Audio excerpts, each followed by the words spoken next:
नमस्कार दोस्तों, मैं सुखदेव साहू आज आपको बताऊंगा दोस्तों ओडिया 160 बीपीएम में।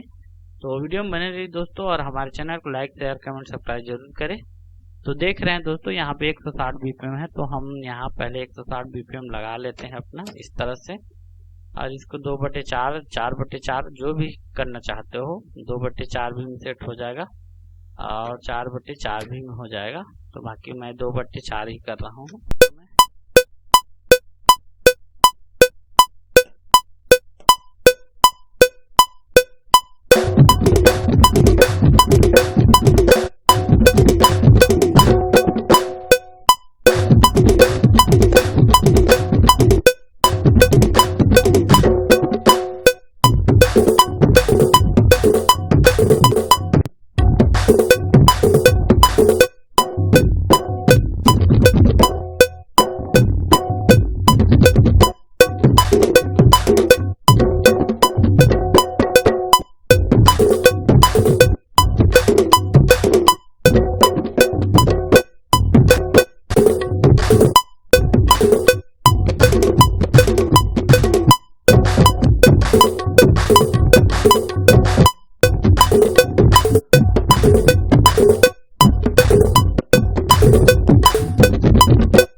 पसंद आएगा। ओके, थैंक यू, नमस्कार दोस्तों।